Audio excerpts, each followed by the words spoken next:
देखिए, अब ऐसा विचार है कि आज के एकादशी के विशेष सत्संग में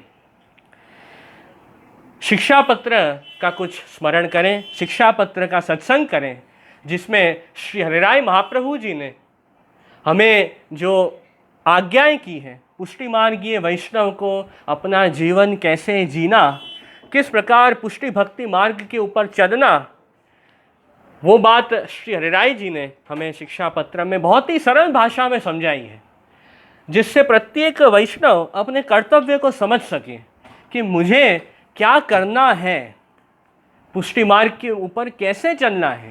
तो इसका ज्ञान श्री हरिराय जी ने अपने सुंदर ग्रंथ शिक्षा पत्र में दिया है, जो सभी वैष्णवों के लिए बहुत उपयोगी है। और शिक्षा पत्र के ऊपर ही श्री हरिराय जी के छोटे भाई श्री गोपेश्वर जी, आपकी भी बहुत सुंदर टीका है, जिससे हम अच्छी तरह से शिक्षा पत्र समझ सकते हैं। तो आज ऐसा ही विचार है कि एकादशी के पवित्र दिन सुंदर शिक्षा पत्र का स्मरण करें, अवगान करें। तो आज 16वां शिक्षा पत्र है, शिक्षा पत्र नंबर 16, वो हम देखेंगे। तो जिन वैष्णवों को सामने पुस्तक रखनी हो वे भी रख सकते हैं, जिससे ध्यान विषय में रहे।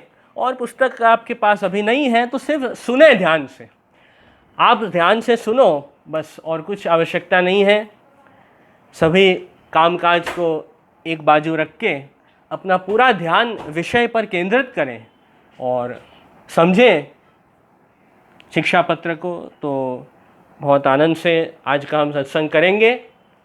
जो भी हमारे पास समय है तो संक्षेप में ही समझेंगे। तो बहुत सुंदर शिक्षा पत्र है, 16वां शिक्षा पत्र। उसमें श्री हरिराय जी हमें समझाते हैं कि जो भक्त अहर्निश सतत भगवत सेवा, भगवत स्मरण, कीर्तन इत्यादि के द्वारा भगवान कृष्ण के साथ जुड़े हैं, ऐसे भक्तों का निरोध भगवान कृष्ण अवश्य करते हैं। मतलब ऐसे जो भक्त हैं उनका मन ठाकुर जी अपने स्वरूप में लगाते हैं। यही बात ये शिक्षा पत्र में समझाई है। इसलिए एक पुष्टि भक्त को कोई भी प्रकार की चिंता नहीं करनी है। पुष्टि भक्त के सभी कार्य, ऐहिक पारलौकिक सभी अर्थों की सिद्धि ठाकुर जी जरूर करेंगे। तो भक्त है उसे चिंता से मुक्त होना है, ऐसे हमें रहना है। तो यही शिक्षा ये शिक्षा पत्र में है, यही बात समझाई है। तो अब पहला श्लोक हम समझेंगे शिक्षा पत्र का, जिसमें ये बात बताई है कि ठाकुर जी कैसे भक्त के हृदय में विराजते हैं। 16वां शिक्षा पत्र, उसका पहला श्लोक, उसमें ये बात बताई है कि कैसा भक्त और कैसे भक्त के हृदय में ठाकुर जी का वास होता है, भगवान कृष्ण विराजते हैं। तो वो बात हमें समझनी है। सदा स्वभक्त हृदयावासः स्वाचार्य भावितः। सदा श्री ठाकुर जी अपने भक्तन के हृदय में विराजत हैं। तहाँ कहते हैं स्वाचार्य भावितः, श्री आचार्य जी के भाव से जो भावित है ऐसा वैष्णव। मतलब श्री आचार्य जी महाप्रभु, श्री महाप्रभु जी को जिन्होंने प्रेम से, भाव से प्रसन्न किया है, ऐसे जो वैष्णव हैं उनके हृदय में प्रभु विराजते हैं। अब श्री महाप्रभु जी कैसे प्रसन्न होंगे? हमने अभी समझा कि जिन वैष्णवों ने श्री महाप्रभु जी को प्रसन्न किया है, ऐसे वैष्णव के हृदय में ठाकुर जी हमेशा विराजते हैं। तो अब प्रश्न होगा कि श्री महाप्रभु जी कैसे प्रसन्न होंगे? तो उसका सबसे मुख्य उपाय है सर्वोत्तम स्तोत्र का पाठ। जितना मन लगा के आप सर्वोत्तम स्तोत्र का पाठ करेंगे और उसके अर्थ को समझेंगे, गुरु के पास जाके सर्वोत्तम स्तोत्र का भाव समझें, नित्य नियम से रोज सर्वोत्तम स्तोत्र का पाठ करें, श्री महाप्रभु जी में अपना मन लगाएं, तो जरूर श्री महाप्रभु जी प्रसन्न होंगे ही और होते ही हैं। जो भक्त भाव से सर्वोत्तम का पाठ करते हैं उनके ऊपर श्री वल्लभ की कृपा है ही, उसमें बिल्कुल भी आश्चर्य संदेह नहीं है। तो ऐसे हमें आश्वस्त होना है, ये तो उपाय है ही। सर्वोत्तम स्तोत्र, वल्लभाष्टक, सप्तश्लोकी, ये मुख्य जो 3 ग्रंथ श्री गोसाई जी ने प्रकट किए हैं, जिससे हम श्री महाप्रभु जी के स्वरूप, गुण और नामों को समझ सकते हैं। तो ये तीनों ग्रंथ बहुत उपयोग आवश्यक है पुष्टि मार्गीय वैष्णवों के लिए। उसका अर्थ समझकर जरूर पाठ करना ही चाहिए। तो ये एक प्रकार है श्री महाप्रभु जी को प्रसन्न करने का। और साथ ही श्री महाप्रभु जी ने अपने ग्रंथों में, षोडश ग्रंथ इत्यादि जो तत्वार्थ दीप निबंध, जितने भी जो भी श्री महाप्रभु जी के ग्रंथ हैं, उन ग्रंथों में श्री महाप्रभु जी ने पुष्टि मार्गीय वैष्णवों के लिए जो आज्ञाएं की हैं, उन आज्ञाओं को हमें अच्छी तरह से श्री महाप्रभु जी में निष्ठा रखकर पालन करना है और उस अनुसार हमें अपना जीवन जीना है। तो जरूर श्री वल्लभ हमारे ऊपर प्रसन्न होंगे। जैसे मुख्य तो पुष्टि मार्ग में यही बात है कि हमें अन्याश्रय का त्याग करना है, भगवान कृष्ण का अनन्य आश्रय रखना है। कृष्ण एव गतिर्मम, भगवान कृष्ण ही मेरे रक्षक हैं, मेरे आश्रय हैं और आप ही मेरे परम फल हैं। ये भाव हमें रखना है। साथ ही भगवान कृष्ण को छोड़कर अन्य किसी भी व्यक्ति, वस्तु या देव में आश्रय का भाव नहीं रखना है, अन्य आश्रय को छोड़ना है, असमर्पित वस्तुओं का त्याग करना है। जिस वस्तु में भगवान का संबंध नहीं है उससे दूर होना है, उसका त्याग करना है। हर वस्तु, जीवन की प्रत्येक वस्तु का संबंध ठाकुर जी से जोड़ना है। सब वस्तु हमें ठाकुर जी को समर्पित करनी है। तो ये मुख्य श्री महाप्रभु जी की आज्ञाएं हैं। ऐसे जो भी श्री वल्लभ ने ग्रंथों में पुष्टि जीव के कर्तव्य बताए हैं, उनका हमें पालन करना है। तो जरूर श्री महाप्रभु जी हमारे ऊपर प्रसन्न होंगे, उसमें बिल्कुल भी संदेह नहीं है। साथ ही जहाँ भी श्री महाप्रभु जी आप विराजते हैं, आज भूतल पे श्री महाप्रभु जी कई स्वरूपों से विराजते हैं। श्री महाप्रभु जी की बैठक जी है, जहाँ जहाँ श्री महाप्रभु जी आप भारत परिक्रमा श्री वल्लभ ने 3 बार की, सभी दैवी जीवों का उद्धार करने के लिए। और जहाँ जहाँ श्री वल्लभ पधारे, आपने श्रीमद् भागवत जी का पारायण किया, श्री भागवत सप्ताह की, उस स्थल पर श्री वल्लभ की बैठक जी है। तो वहाँ हमें जाना है, श्री महाप्रभु जी की प्रेम से सेवा करनी है और श्री वल्लभ के आशीर्वाद हमें प्राप्त होंगे। और ये है, ये श्री बैठक जी स्वरूप से श्री महाप्रभु जी विराजते हैं। साथ ही श्री महाप्रभु जी के ग्रंथ हैं, वो आपका नामात्मक स्वरूप है। तो वो स्वरूप से भी आज भी श्री महाप्रभु जी भूतन पे विराजते हैं। और वल्लभ कुल बालकों के यहाँ तो श्री महाप्रभु जी, गोसाई जी, 7 बालकों के पादुका जी विराजते हैं। तो वो स्वरूप से भी श्री वल्लभ सदा विराजते हैं भक्तों के माथे। और कई वैष्णव श्री महाप्रभु जी के चित्र जी की सेवा करते हैं भाव से, तो उनके माथे भी श्री वल्लभ जरूर विराज ही रहे हैं। तो प्रेम से हमें श्री वल्लभ की सेवा करनी है। इस प्रकार हमें पुष्टि मार्ग के ऊपर चलना है।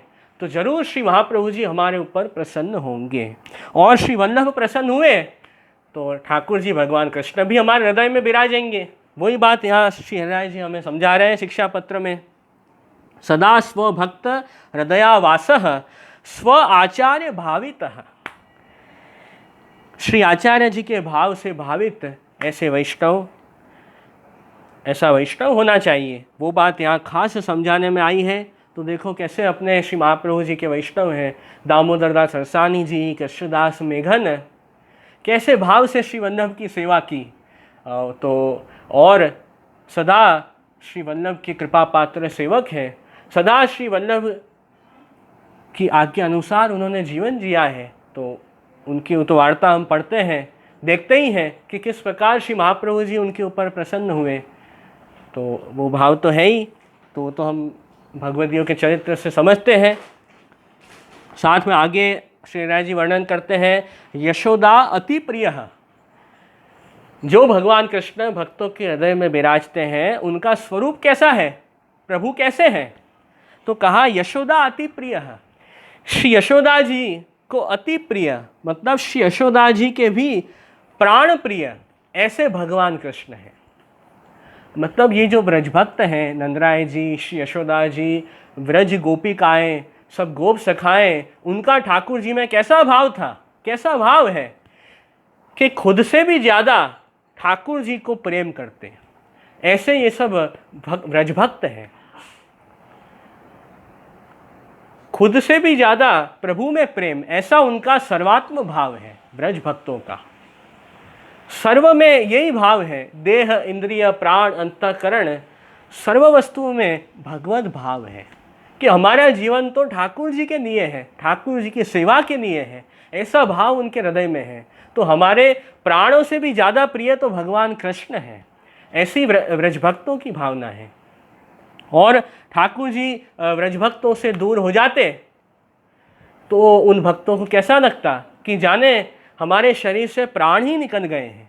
ऐसी दशा, ऐसी अवस्था व्रज भक्तों की हो जाती। तो ऐसे प्राण प्रिय भगवान कृष्ण है भक्तों के। तो ऐसा प्रभु का स्वरूप है। यशोदा अति प्रिय, यशोदोत्संग लालित, ऐसे भगवान कृष्ण है। सदा यशोदा जी की गोदी में आप भगवान कृष्ण विराजते हैं, क्रीड़ा करते हैं, व्रज भक्तों को आनंद देते हैं। ये प्रभु का महात्म्य है। और यशोदा अति प्रिय श्रीमान, मतलब श्री से युक्त ठाकुर जी। श्री मतलब शोभा, शोभा से युक्त ऐसे भगवान कृष्ण है। प्रभु की क्या शोभा है? श्री। तो सबसे पहले तो प्रभु का यही श्री धर्म है कि भगवान कृष्ण स्वतंत्र है। भगवान कृष्ण स्वतंत्र है। सब प्रकार की क्रिया शक्ति, सब प्रकार की ज्ञान शक्ति भगवान के स्वरूप में विराजमान है। इसलिए भगवान को किसी का आश्रय लेना नहीं पड़ता है। भगवान तो खुद ही स्वतंत्र है। परतंत्र कौन होता है? दूसरों पे डिपेंडेंट कौन होता है? कि जिसके अंदर ज्ञान शक्ति कम होती है, नहीं होती है, अथवा क्रिया शक्ति जिसके अंदर कम होती है, वो दूसरों पर निर्भर होता है अपने काम करने के लिए। पर भगवान में तो ऐसा है नहीं।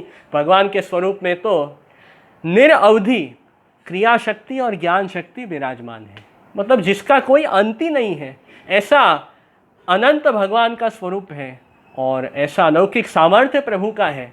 तो ऐसा श्री धर्म ठाकुर जी, ऐसे शोभा से युक्त भगवान कृष्ण है। एक ये अर्थ है श्री धर्म का। एक और अर्थ है श्री मतलब जब भी हम श्री कृष्ण बोलते हैं तो श्री बोलने से श्री राधा जी भी आ जाते हैं, जो प्रभु के स्वामी जी हैं वे भी आ जाते हैं। जो प्रभु के 4 यूथ हैं भक्तों के, वो सब चारों भक्तों के यूथ श्री में आ जाते हैं। क्योंकि भगवान की शोभा कौन है? तो भगवान की शोभा तो भक्तों से है। सदा प्रभु अपने भक्तों के साथ विराजते हैं। तो ऐसा श्री धर्म है ठाकुर जी का। तो श्री कृष्ण मतलब सदा भक्तों के साथ रहने विराजने वाले ऐसे भगवान कृष्ण। तो ये भी एक श्री का अर्थ समझना है। तो ये बात यहाँ आई है। साथ ही कहा भगवान कृष्ण है नंद सुनु व्रजेश्वर, मतलब नंदराय जी के आत्मज, नंदराय जी के पुत्र ऐसे भगवान कृष्ण हैं। और भागवत जी के 10वें स्कंध के 5वें अध्याय में जो नंद महोत्सव का अध्याय है, उसमें सुखदेव जी बहुत सुंदर वर्णन करते हैं। नंदस्त्वात्मज उत्पन्ने जात आह्लादो महामनाः। सुखदेव जी कहते हैं कि जिस समय भगवान कृष्ण का प्रागट्य गोकुल में हुआ, उस समय उसी क्षण नंदराय जी के मन में अलौकिक आनंद प्रकट हुआ। नंदस्तु आत्मज उत्पन्ने जात आह्लादो महामनः, एक विशेष प्रकार का आनंद नंदराय जी के हृदय में प्रकट हुआ। ऐसा आनंद पहले कभी नंदराय जी को नहीं आया था, जैसा प्रभु के प्रागट्य से उन्हें अनुभव हुआ। तो ऐसे श्री नंदराय जी हैं, क्योंकि प्रभु का प्रागट्य हुआ, प्रभु के प्रकट होने से सब भक्त आनंद में आ जाते हैं। अपने यहाँ भी पाटोत्सव हम ठाकुर जी का यही भाव से मनाते हैं कि जिस दिन ठाकुर जी हमारे माथे पधारे, वो दिन हमारे लिए बहुत आनंद का दिन है, बहुत बड़ा दिन माना गया है। तो उसी भाव से हम धूमधाम से प्रभु का पाटोत्सव मनाते हैं। तो हमारे मन में भी विशेष आनंद प्रकट होता है। प्रभु के प्रकट होने से प्रभु हमारे माथे विराजते हैं। तो ये भाव है, वही यहाँ पे बताया श्री राय जी ने। तो ठाकुर जी तो व्रजेश्वर हैं, व्रज के ईश्वर हैं, व्रज के जो निस्साधन भक्त हैं, जो केवल प्रभु के आश्रित हैं, जिन्होंने अपने साधन बल का अभिमान छोड़ दिया है ऐसे निस्साधन भक्त के स्वामी भगवान कृष्ण हैं। निस्साधन भक्त कौन है? कि जो ऐसा भाव रखते हैं कि ठाकुर जी तो उनकी कृपा से ही हमें प्राप्त होंगे। कोई ऐसा साधन बन का अभिमान रखे कि मैं साधन करूंगा उससे प्रभु मिल जाएंगे, तो ऐसे तो प्रभु कभी मिलते नहीं हैं।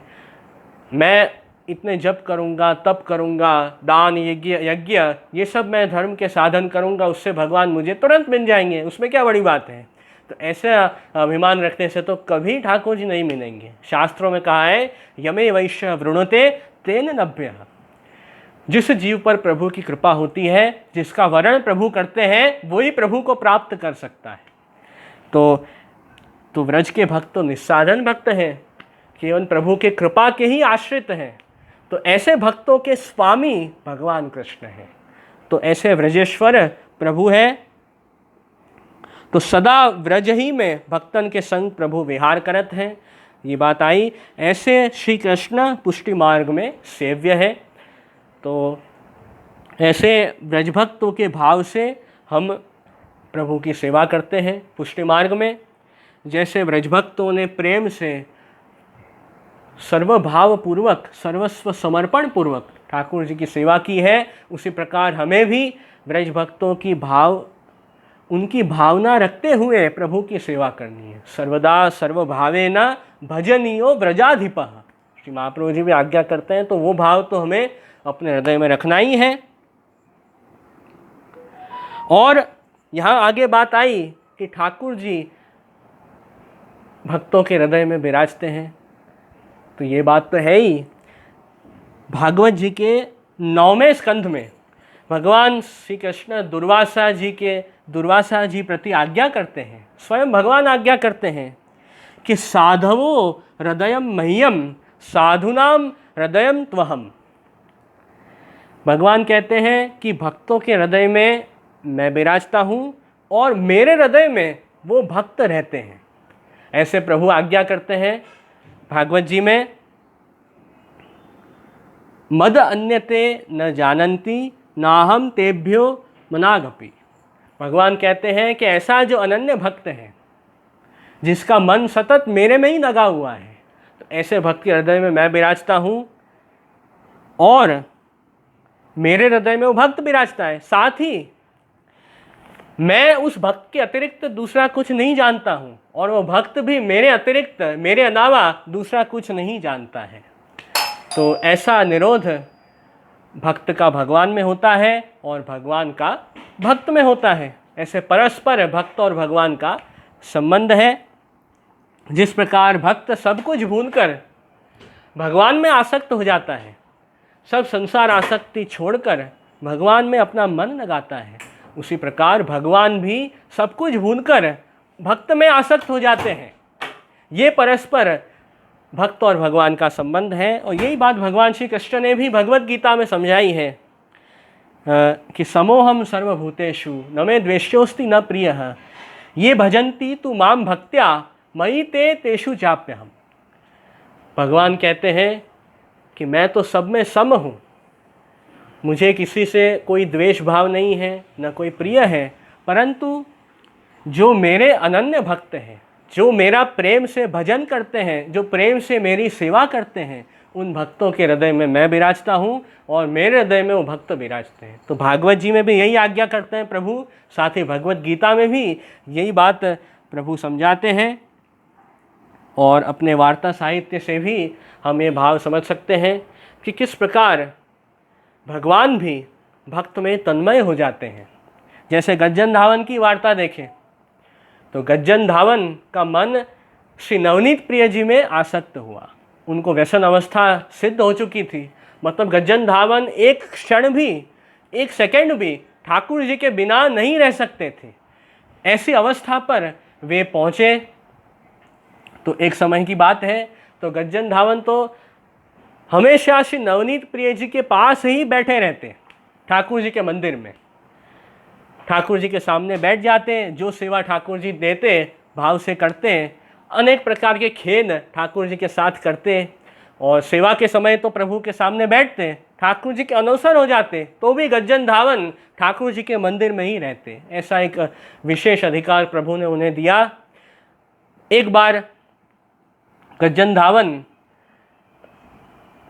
ठाकुर जी के लिए पान लेने गए, बाहर गए, बाजार में पान लेने गए, और यहाँ श्री नवनीत प्रिय जी को राजभोग आरोगने का समय, और गज्जन धावन तो बाहर गए हैं। तब उस समय श्री नवनीत प्रिय जी ने कहा कि अभी तो मैं राजभोग नहीं आरोगूंगा, जब गज्जन धावन जब आएगा तभी मैं राजभोग आरोगूंगा, ऐसे ठाकुर जी ने कह दिया। और गज्जन धावन तो बाहर गए बाजार में, उनको तो प्रभु का विरह हुआ, ठाकुर जी के विरह में अपना देहानुसंधान भूल गए और वहीं बेहोश हो गए रास्ते में ही, क्योंकि वो तो व्यसन अवस्था उनको सिद्ध है, एक क्षण भी प्रभु के बिना नहीं रह सकते, ऐसा उनका भाव है। और यहाँ श्री नवनीत प्रिय जी विराज रहे हैं, राजभोग नहीं आरोग रहे हैं कि मेरा भक्त जब आएगा, मुझे आरोग आएगा तभी मैं भोग आरोगूंगा। तो ऐसा भाव है ठाकुर जी का भी। फिर महाप्रभु जी ने भेजा कि जाओ गज्जन धावन को बुला के आओ, कहाँ हैं। तब एक वैष्णव गए और उनको बुलाने, और गज्जन धावन के कान में कहा कि अरे गज्जन जल्दी उठो, श्री नवनीत प्रिय जी आपकी राह देख रहे हैं, श्री महाप्रभु जी ने आपको बुलाया है। तो ये बात सुनते ही तुरंत खड़े हो गए गज्जन धावन, दौड़ते हुए मंदिर में आए, और मंदिर में आके श्री नवनीत प्रिय जी को साष्टांग दंडवत की और कहा कि अरे प्रभु आप राजभोग क्यों नहीं आरग रहे हो। तो श्री नवनीत प्रिय जी ने कहा कि अरे गज्जन तू आयो, अब मैं भोग आरोगूंगा, ऐसे प्रभु ने कहा। तो वही बात देखो यहाँ आई, भक्त के हृदय में भगवान है, भगवान के हृदय में भक्त विराजते हैं। तो यही बात यहाँ ये वार्ता से भी हमने समझी है कि जैसा भाव हम ठाकुर जी में रखते हैं वैसा भाव ठाकुर जी में भी भक्त में हमारे में रखते हैं। तो यही बात हमें ये वार्ता से हमने समझी है। भगवद गीता में भी यही प्रभु की आज्ञा है कि ये यथा माम प्रपद्यन्ते तांस तथैव भजाम्य हम, वहाँ भी यही बात समझाई है। तो ये सब बात ये पहले और दूसरे श्लोक में शिक्षा पत्र में आ रही है, 16वां शिक्षा पत्र है। और आगे श्री राय जी आज्ञा करते हैं, स्मरणीयो यथाशक्ति सेवनीय तथा पुनः, हमें ठाकुर जी का स्मरण करना है। सेवा के समय तो हम प्रभु की सेवा करते हैं, सेवा से बाहर आते हैं, विप्रयोग के समय में हम मन में प्रभु का स्मरण करते हैं। तो जितना हो अधिक ठाकुर जी का स्मरण करें, अष्टाक्षर मंत्र का स्मरण मन में सतत करते रहें। तो ऐसे यहाँ पे श्री राय जी आज्ञा कर रहे हैं। तो प्रभु का स्मरण हमें कभी भी नहीं छोड़ना है, क्योंकि प्रभु को हम भूल जाएंगे, ठाकुर जी का स्मरण छूटा तो उसी समय फिर दूसरे सब विचार, संसार के सब विचार हमारे मन में आ जाते हैं, फिर हम ठाकुर जी को भूल जाते हैं। तो हमेशा प्रभु को याद रखना है, ठाकुर जी का स्मरण सतत करते रहना है। और यथाशक्ति सेवनीय तथा पुनः, श्री राय जी आज्ञा करते हैं कि यथाशक्ति हमें प्रभु की सेवा करनी है, जैसी हमारी अनुकूलता है उस अनुसार प्रभु की सेवा करनी है। मतलब जितनी सेवा हम भाव से कर पाए उतनी सेवा करनी है, उसमें तो कोई प्रमाण नहीं है कि कितनी सेवा करनी। श्री महाप्रभु तो आज्ञा करते हैं कि एक कान आप ठाकुर जी की सेवा करो, 2 कान करो, 3 कान करो, जितना आपका मन प्रभु में लगता है, जितनी अनुकूलता आपको है, जितनी आपकी शक्ति सामर्थ्य है, उस अनुसार सेवा करो, पर प्रेम से करो, भाव से करो। भाव से आप थोड़ी सेवा भी करोगे तो ठाकुर जी प्रेम से स्वीकारेंगे। तो यही बात यहाँ यथाशक्ति भगवत सेवा से हमें जुड़ना है, ठाकुर जी से दूर नहीं होना है। और तादृशै ही सह संगेन कथनीयश्च सर्वथा, जो पुष्टिमार्गीय भगवदीय है, अपने गुरुजन हैं, उनके साथ हमें सत्संग करना है, भगवद वार्ता भगवत कथा हमें रोज सुननी है। वो बात यहाँ खास आ रही है, भगवदीय सो मिनी के श्री कृष्ण की कथा हूँ सर्वथा नित्य नियम सो सुननी है। वो भी कैसे? नित्य नियम से। जैसे भागवत जी की जो कथाएं हैं, अपनी 84-252 वैष्णव की जो वार्ता है, ये सब हमें नित्य नियम से सुननी है। जो शिक्षा पत्र हैं, षोडश ग्रंथ हैं, उनका अनुसंधान, उनका सत्संग हमें रोज करना है। अब वो जितना समय आप निकाल सको उतना निकालो। सत्संग तो जितना करो उतना अच्छा ही है। 1 घंटे करो, आधा घंटा सत्संग करो, 15 मिनट करो, जितना आप समय निकाल सको, पर सत्संग रोज नित्य नियम से करो। मुख्य आवश्यकता यहाँ है। कोई काम में आप सतत जुड़ते हो, रोज कोई कार्य में आप जुड़ते हो, तो वो कार्य में सफलता मिलती है। लोक में भी ये न्याय है। जैसे स्कूल कॉलेज में सब पढ़ने जाते हैं तो रोज जाते हैं पढ़ने। ऐसा तो नहीं होता है कि आज गए पढ़ने फिर महीनों बरसों तक छुट्टी, ऐसा तो कोई नहीं करता है। नौकरी धंधे में जो रोज जाते हैं, तो तभी तो सफलता मिलती है। आप रोज नहीं जाओगे, एक दिन अचानक जाओगे बरसों में, तो आपका कार्य ही सिद्ध नहीं होगा, सफल नहीं होगे आप। तो आपको भक्ति मार्ग में आगे बढ़ना है, तो आपको सत्संग रोज करना है, उससे रोज जुड़ना पड़ेगा। एक नियम बना लो कि इस समय में मुझे सत्संग करना है, चाहे वो रात को सोने से पहले हो, कि जब भी खाली समय मिले जो पुस्तक हैं वो पढ़ो, जो घर के परिवार के लोग हैं उनको भी सुनाओ, उनके कान में भी अच्छी बात पड़ेगी, उनका भी कल्याण होगा। तो ये सब तो आसान है। शिक्षा पत्र का 1 श्लोक पढ़ो, वो आप समझ सकते हो, उसमें तो कोई इतनी कठिनाई है नहीं। जो वार्ता जी हैं, अब तो सब अलग अलग भाषा में उपलब्ध है, गुजराती में भी है, इंग्लिश में भी है, हिंदी में भी है। जो भाषा आप समझ सको उसमें सत्संग, उसमें सब भगवत कथा, जो अपनी भगवत वार्ता है वो पढ़ो, भागवत जी की कथाएं सुनो, सब अपने जो ग्रंथ हैं वो पढ़ते रहो, षोडश ग्रंथ इत्यादि। तो उससे आपको जीवन में बहुत लाभ होगा। आपका जो मन है वो शांत होगा और चित्त में उद्वेग नहीं होगा। तो ये सब तो उसके मन ठाकुर जी में लगेगा, तो ये सब तो भाव है ही। तो इस प्रकार नित्य नियम से हमें भगवत सत्संग में जुड़ना है। ये बात यहाँ पे आ रही है। वो भी बहुत अच्छी एक वार्ता आती है 252 वैष्णव की वार्ता में, कि कैसे वैष्णव को नियम पूर्वक सत्संग में जुड़ना है। एक वार्ता आती है देवजी भाई पोरबंदर वाले, 252 वैष्णव की वार्ता में श्री गुसाई जी के सेवक। सो जब देवजी भाई श्री गुसाई जी के पास आए, उन्होंने श्री गुसाई जी से ब्रह्म संबंध दीक्षा ली, और श्री गुसाई जी ने फिर आज्ञा करी कि देवजी भाई अब आपने ब्रह्म संबंध लिया है, अब भगवत सेवा करो आनंद से। तो देवजी भाई ने कहा कि महाराज, भगवत ठाकुर जी की स्वरूप सेवा तो मैं नहीं कर पाऊँगा, वो तो मुझसे नहीं निभ पाएगी, और कुछ आप हो तो ज़रूर आप आज्ञा करो। तो श्री गुसाई जी ने कहा ठीक है, अपने यहाँ तो पुष्टि मार्ग में भगवत सेवा और भगवत कथा दोनों ही मुख्य है। श्री महाप्रभु जी भी आज्ञा करते हैं कि सेवायाम वा कथायाम वा यस्यासक्तिर् दृढ़ा भवेत् यावत् जीवम तस्य नाशो न क्वापि इति मतिर्मम। भगवत सेवा और भगवत कथा, उसी में जो आसक्त है, जिसकी आसक्ति है, जो आजीवन सेवा कथा में अपना जीवन व्यतीत करता है, उस भक्त का कभी नाश होता नहीं है। ऐसे श्री महाप्रभु जी आज्ञा करते हैं। तो श्री गुसाई ने भी कहा देवजी भाई को कि भले आप सेवा नहीं कर सकते हो तो सत्संग करो, रोज रोज भगवत कथा सुनो, तो भी बहुत अच्छा होगा। तो देवजी भाई ने कहा कि हाँ महाराज, ये तो मैं ज़रूर करूँगा, सत्संग तो मुझे बहुत पसंद है, ठाकुर जी की वार्ता सुननी, प्रभु की लीलाएं सुननी, उसमें तो मुझे बहुत आनंद आता है, तो वो तो मैं ज़रूर रोज करूँगा।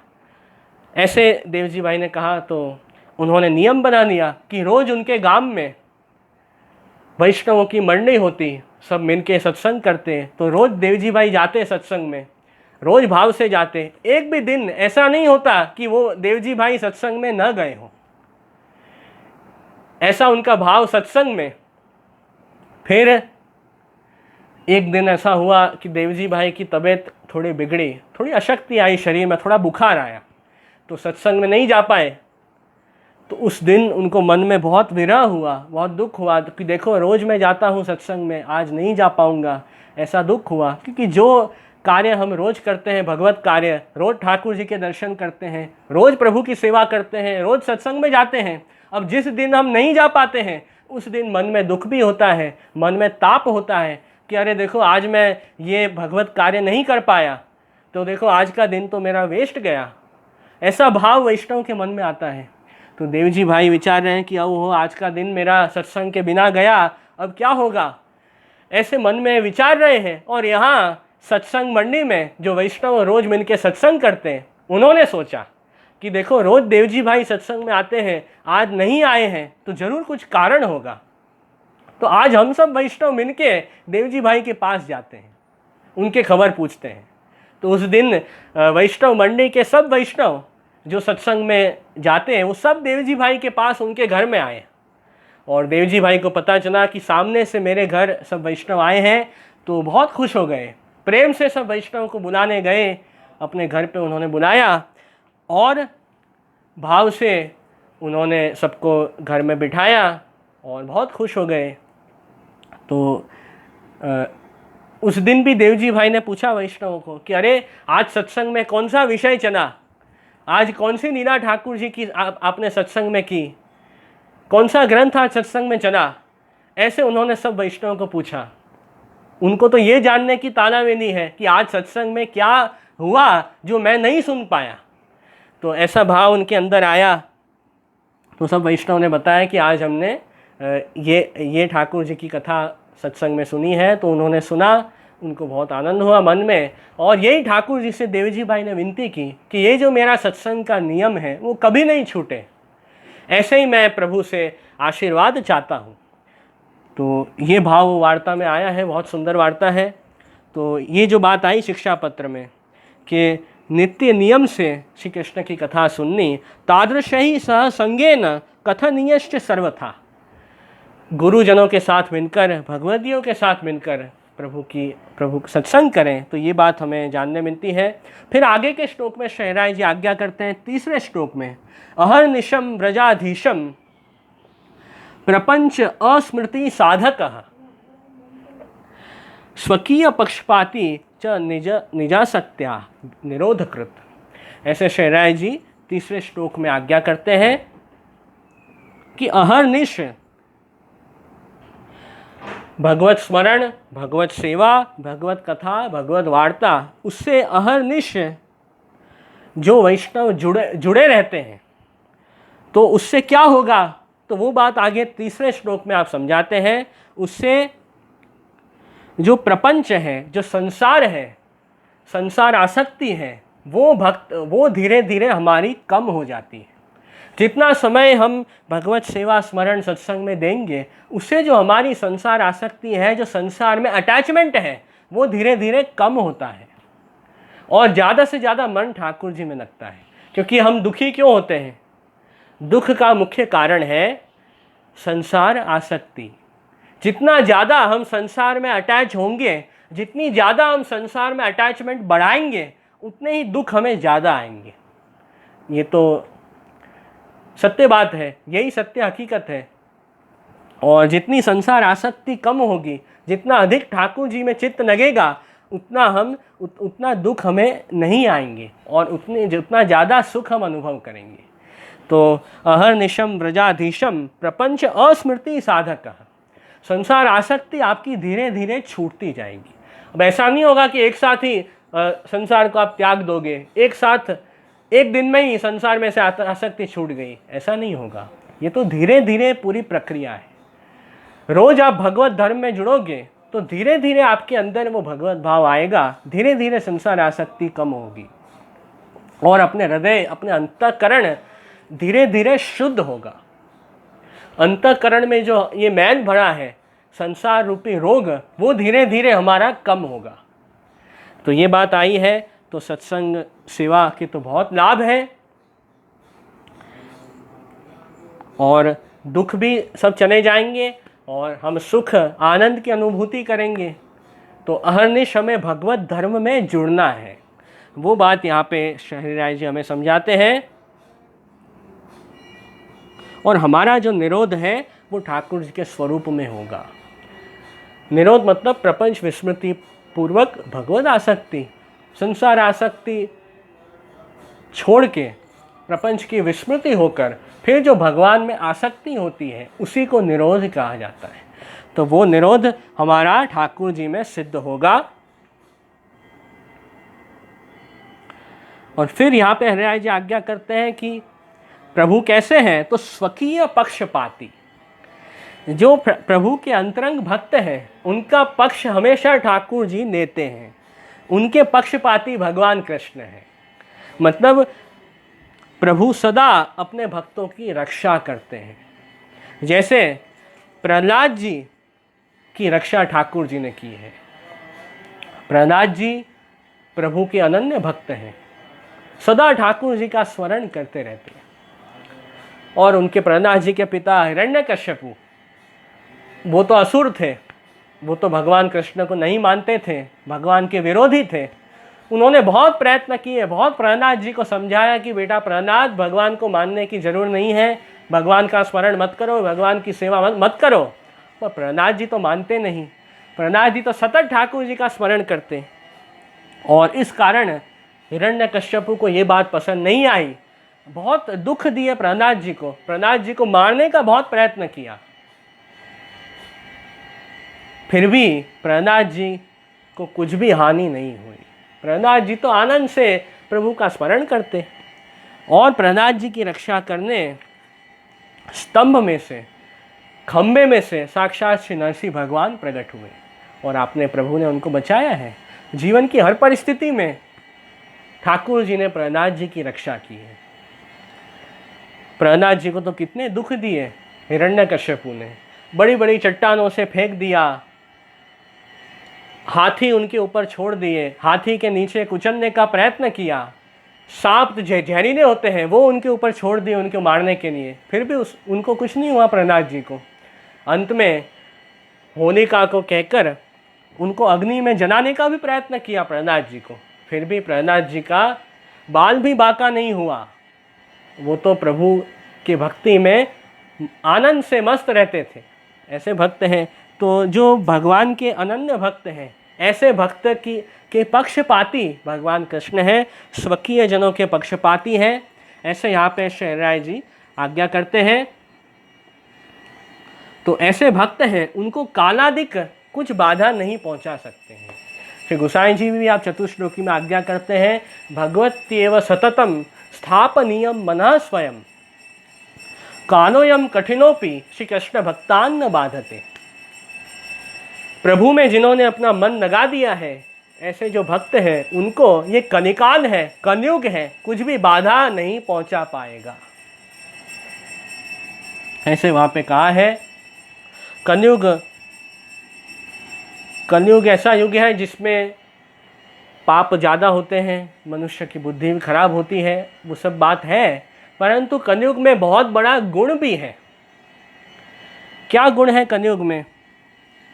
जो स्वयं भागवत जी में सुखदेव जी समझाते हैं कि कलेर दोष निधे राजन नस्ति ही एको महान गुणः कीर्तनादेव कृष्णस्य मुक्त संगः परम व्रजेत।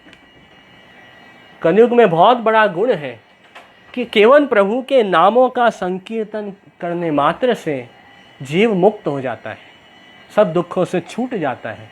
ये कलयुग की महिमा है, कलयुग का गुण है। और यहाँ तक भागवत जी में कहा है कि जो फल सतयुग में भगवान का ध्यान करने से प्राप्त होता है,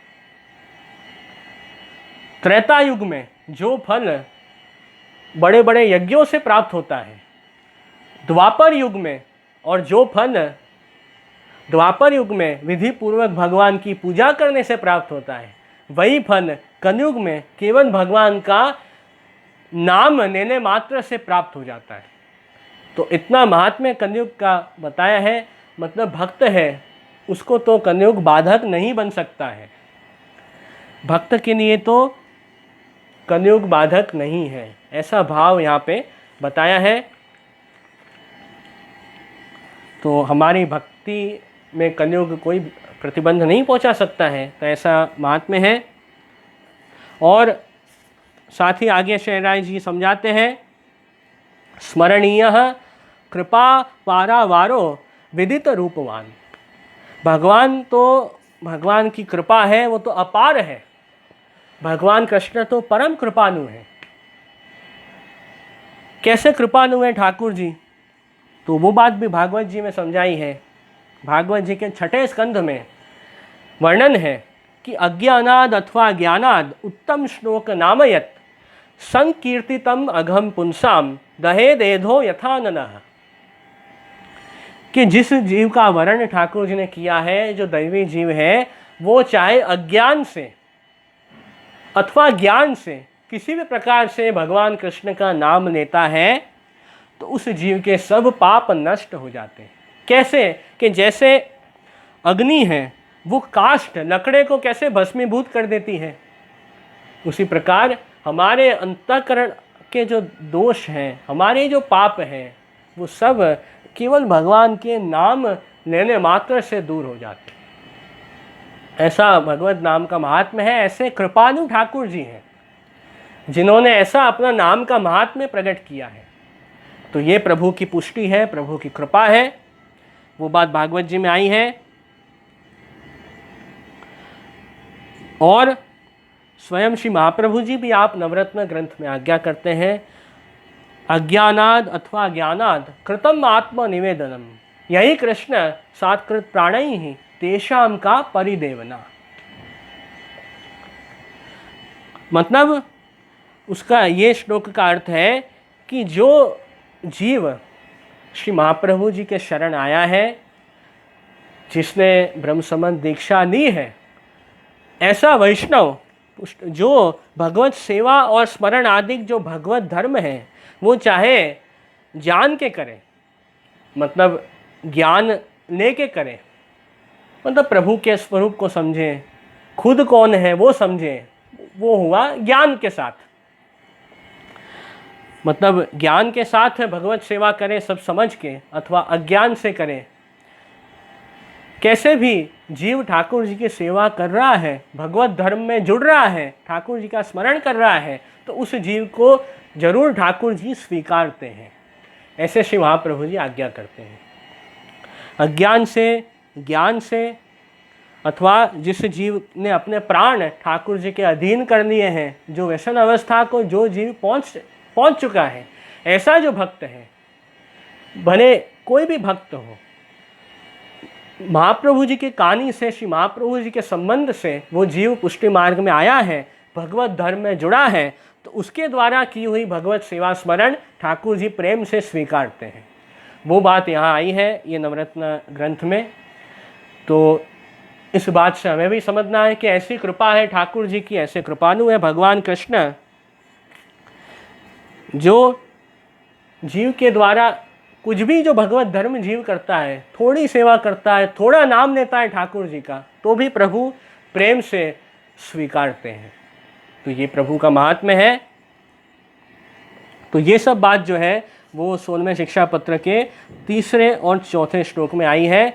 इसलिए स एव अस्मत् सर्वकर्ता चिंता अणुरपि न रति, ऐसे शहराय जी आज्ञा करते हैं।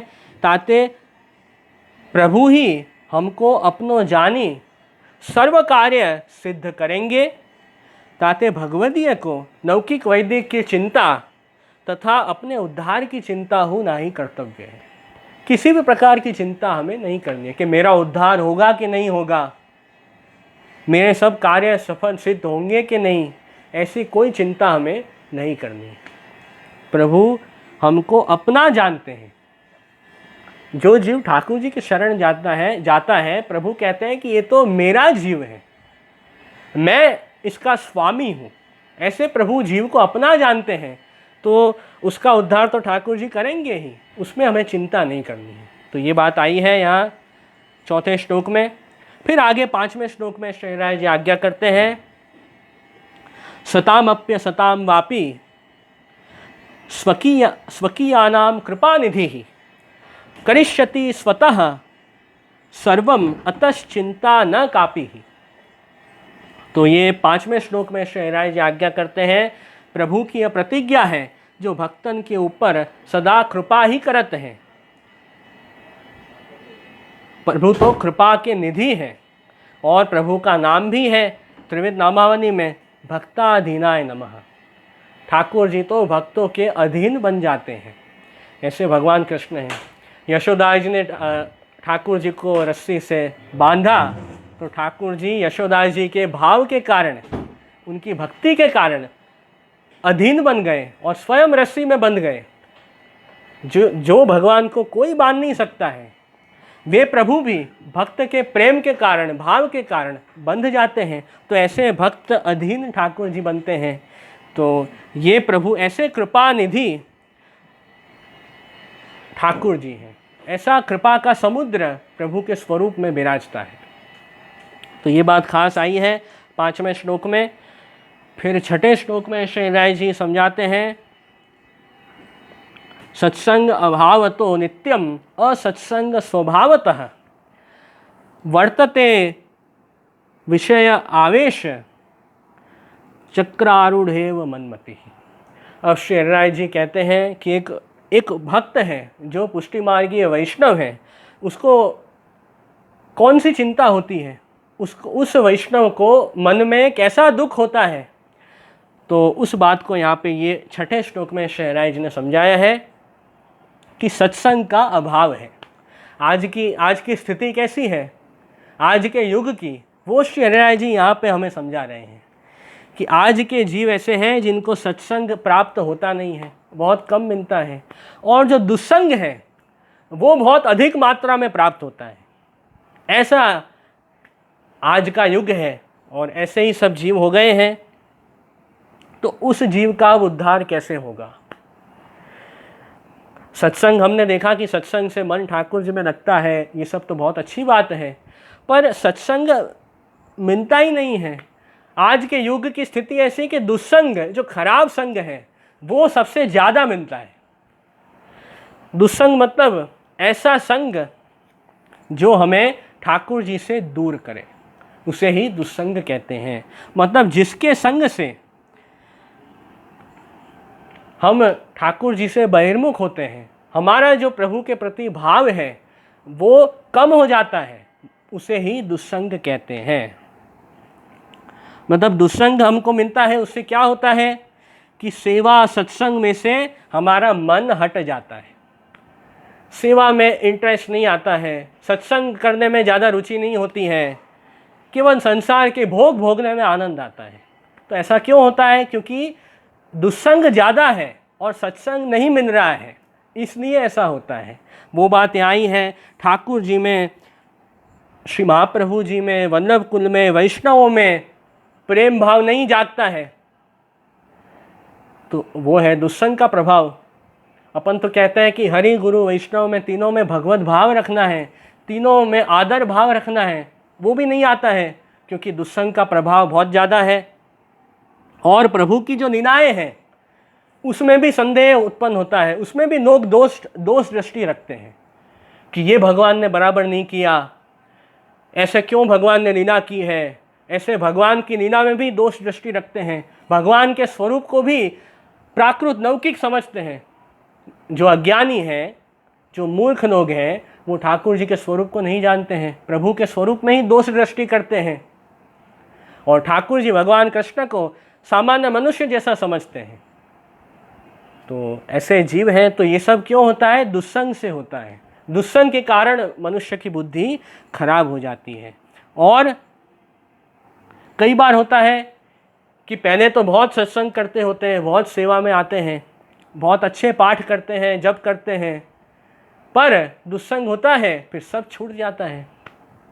कई जो पेरेंट्स होते हैं, माता पिता शिकायत करते हैं कि देखो बच्चे छोटे थे तो बहुत सेवा में आते थे, रोज़ ठाकुर जी रोज़ सब पाठ करते थे, अच्छी तरह से सेवा में आते थे, पर जैसे ही बड़े हो गए तो उन्होंने सब छोड़ दिया है, बच्चों ने अब कुछ नहीं करते हैं, सब भगवत धर्म छोड़ दिया।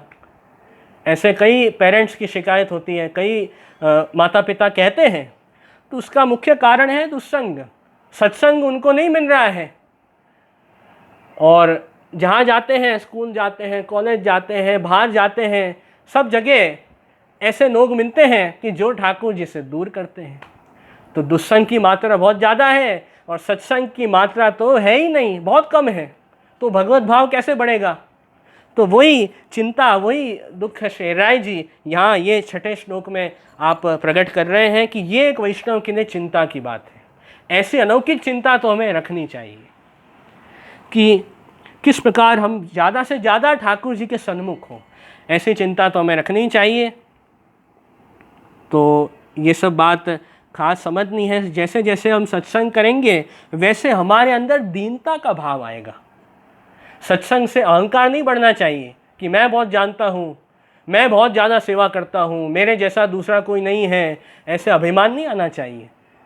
मैं सब ग्रंथ जानता हूँ श्री महाप्रभु जी के, दूसरे लोग तो कुछ जानते नहीं हैं, मैं ही सर्वश्रेष्ठ हूँ, ऐसा अहंकार तो कभी नहीं आना चाहिए। सत्संग करने से तो दीनता आनी चाहिए हृदय में कि मैं तो प्रभु का दास हूँ, ठाकुर जी का सेवक हूँ और प्रभु भगवान कृष्ण ही मुझसे सेवा करवा रहे हैं, प्रभु कृपा करके मेरी सेवा ले रहे हैं। ठाकुर जी ने मुझे अवसर प्रदान किया कि मैं उनकी सेवा कर पाऊँ, तब मैं कर पा रहा हूँ। मेरी जीव तो स्वभाव से दुष्ट है, जीव की क्या योग्यता कि प्रभु की सेवा करे। तो ऐसा दीनता का भाव अपने अंदर आना चाहिए, तो ठाकुर जी प्रसन्न होंगे। तो ये तो सत्संग का फल है, दैन्यता सत्संग का फल है। तो ये भाव आना चाहिए। सत्संग करने से ठाकुर जी के लिए नए नए मनोरथ करने की इच्छा होती है कि देखो आज ठाकुर जी की सेवा में क्या नया करना है। रोज़ तो प्रभु की सेवा करते ही हैं, आज क्या कुछ नया मनोरथ करें जिससे हमारे प्रभु को सुख पहुँचे, ठाकुर जी को सुख हो। ऐसी कौन से हम प्रयत्न करें, ऐसी कौन सी सेवा करें जिसमें प्रभु को आनंद हो। ऐसे भाव अपने मन में आते हैं, वो सत्संग से आते हैं।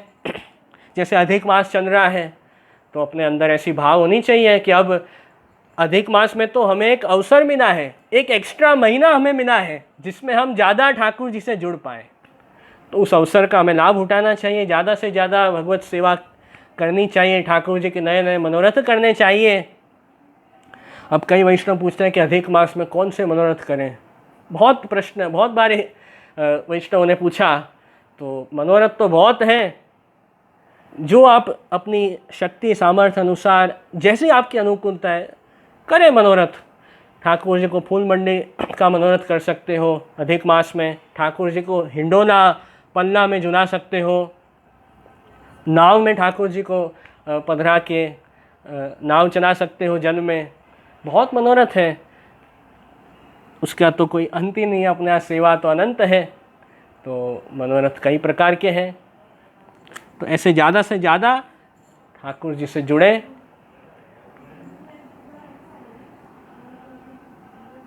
कुछ विशेष सामग्री भोग धरें ठाकुर जी को, जो आपको मन में ऐसा हो कि बहुत समय से ये सामग्री नहीं धरी है तो वो धरो ठाकुर जी को।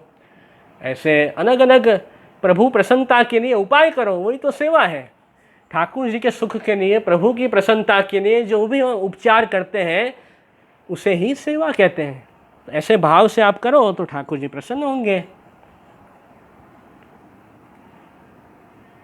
तो ये भाव आता है। सत्संग करने से हरि गुरु वैष्णव में प्रेम भी जागता है। तो ये सब बात है। सत्संग जो है वो हमें प्रभु की तरफ ले जाता है और दुस्संग है वो प्रभु से दूर करता है। तो ये सब बात है यहाँ पे आई है। और दुस्संग ऐसा है उसके लिए प्रयत्न नहीं करने पड़ते हैं, वो तो बिना प्रयत्न हमें प्राप्त होता है। मोबाइल ही है, मोबाइल में ही अनेक प्रकार के आज तो दुस्संग है, पर उसका अच्छा उपयोग भी आप मोबाइल का कर सकते हो। मोबाइल जैसे अभी कई वैष्णव सत्संग भी सुन रहे हैं मोबाइल में, तो वो अच्छा उपयोग है। और कई पुस्तकें भी आ जाती हैं मोबाइल में, ग्रंथ आ जाते हैं, तो वो अच्छा उपयोग है। तो आपके ऊपर है कौन सी चीज़ का आप सदुपयोग करें, कौन सी चीज़ का दुरुपयोग करें। तो ये सब बात आ रही है। तो सत्संग के लिए हमें विशेष प्रयत्न करने पड़ते हैं और दुस्संग तो कलयुग में बिना प्रयत्न सामने से मिल जाते हैं।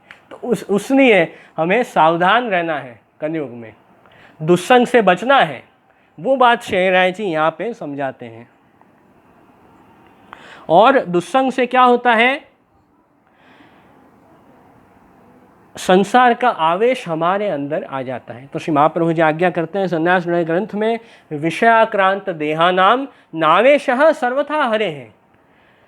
जब विषय से, संसार के विषयों से हमारी देह आक्रांत हो जाएगी तो संसार आवेश ही हमारे अंदर आ जाएगा। तो उस स्थिति में भगवद आवेश, ठाकुर जी तो हृदय में पधारेंगे नहीं। तो वो बात यहाँ समझा रहे हैं। तो ये चिंता दुख एक भक्त को जरूर होनी चाहिए। तो अब क्या करें, ऐसी स्थिति है, तो अब हमें क्या करना चाहिए? तो वो बात ये 16वें शिक्षा पत्र के 7वें श्लोक में श्री हरिराय जी आप समझाते हैं। नैतस्मिन् समये कोपि सहायो मम वर्तते, विना श्री वल्लभाचार्य चरणाम्बुः आश्रयात्। अब दुस्संकरी के विषय आवेश से मन भ्रमत है, मैं अनेक दुख पावत हूँ, भगवदीय को नहीं मिलत है। तासो यह करान कनिकाल में मेरी सहाय कौन करेगो? अब इस स्थिति में, इस कलयुग में मेरी सहायता कौन करेगा? तो वो बात श्री हरिराय जी समझाते हैं कि एक महाप्रभु श्री वल्लभाचार्य जी के चरण कमल को मैं आश्रय कियो है, सोई मेरे सहाय है। श्री महाप्रभु जी की शरण में मैं गया हूँ, उनका आश्रय मैंने लिया है, तो वे ही श्री वल्लभ ही मेरी सहायता करेंगे, श्री महाप्रभु जी ही मेरी रक्षा करेंगे और दूसरा मुझे कोई बचा नहीं पाएगा। ऐसे यहाँ कह रहे हैं, और कोई सहाय करने में समर्थ नहीं है, यह श्री हरिराय जी जताए हैं। और जिनने श्री वल्लभ को आश्रय कियो है, तिनको सर्व फल की सिद्धि होगी। और जिनने श्री आचार्य जी के चरण कमल को आश्रय नहीं कियो है, सो कोटानुकोटि साधन करो, परंतु कछु फल सिद्धि नहीं होगी। जो श्री महाप्रभु जी की शरण में नहीं आए हैं, ऐसे जीव असंख्य साधन करेंगे, फिर भी उन्हें कुछ फल प्राप्त नहीं होगा। वे तो ये कलयुग में संग दोष और काल दोष से हमेशा उसमें फंसे हुए रहेंगे। ऐसे यहाँ पे बताया है। तो मुख्य श्री वल्लभ का आश्रय हमें लेना है। आप ही कृपा करके हमारा उद्धार करेंगे। आश्रय एक दृढ़ श्री वल्लभाधीश को, ये बात यहाँ पे खास आ रही है। कली में एक बड़ो आधार कली में, ये भी कीर्तन खास अपन गाते हैं। आश्रय का बहुत सुंदर कीर्तन है। एक बड़ो आधार कली में, श्री वल्लभ ग्रह श्री विठ्ठल प्रभु आय लियो अवतार, पूर्ण ब्रह्म श्री कृष्ण विराजत, खेलत आंगन द्वार। श्री महाप्रभु जी, श्री गुसाई जी, ये कौन है? तो कहा पूर्ण ब्रह्म, पूर्ण पुरुषोत्तम भगवान कृष्ण।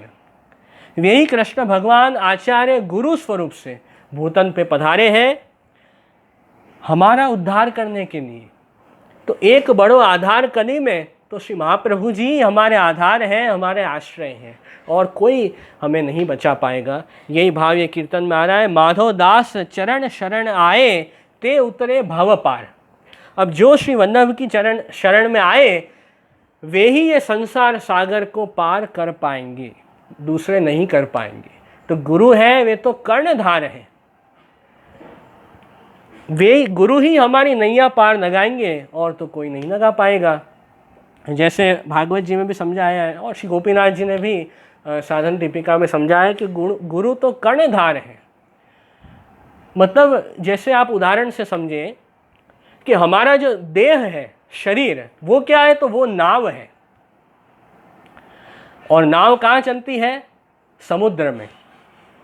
तो हम ये संसार रूपी जो सागर है, उसमें हम रहते हैं। तो नाव में अब कोई व्यक्ति बैठा हुआ होता है, नाव खाली तो चलती नहीं है। तो नाव में कौन बैठा है? तो कहा जीवात्मा। जो जीवात्मा है वो इस शरीर में, इस देह में वास करता है। तो ऐसे ये नाव, ये संसार में हमारी चल रही है। तो अब ये संसार में ही हम फंसे रहेंगे तो हमारा उद्धार नहीं होगा। यही जन्म और मरण के चक्कर में हमेशा पड़े रहेंगे, तो यही दुख के चक्कर में कायम फंसे रहेंगे, तो सुख तो कभी हमको मिलेगा ही नहीं। क्योंकि संसार में तो जन्म होता है, व्यक्ति बड़ा होता है, फिर मरण होता है, फिर वापस जन्म होता है, फिर वापस मरण होता है। ये जन्म और मरण, इसके बीच में ही सब दुख आते हैं, बराबर। तो ये तो हकीकत है। तो ये तो बात है ही। तो सब दुख जन्म मरण में ही आते हैं। तो अब ये संसार सागर से हम कैसे पार हो पाएंगे? ये दुख से कैसे छूट पाएंगे? कैसे हमें सुख प्राप्त होगा? तो कहा गुरु के द्वारा। गुरु है, वो क्या करते हैं? वो हमारी नाव चलाते हैं। नाव के जो नाविक होते हैं, कर्णधार, वे गुरु हैं। वो हमारी नाव चलाकर ये संसार समुद्र से पार करेंगे। तो ये बात बताई है। तो गुरु की शरण में नहीं जाएंगे, उनका आश्रय नहीं स्वीकारेंगे, तो हमारा उद्धार हो ही नहीं पाएगा। इसीलिए श्री वल्लभ का आश्रय में लेना है। वो बात यहाँ खास कीर्तन में भी आ रही है और हमारे शिक्षा पत्र में भी आ रही है 7वें श्लोक में, तो ये सब बात आ रही है।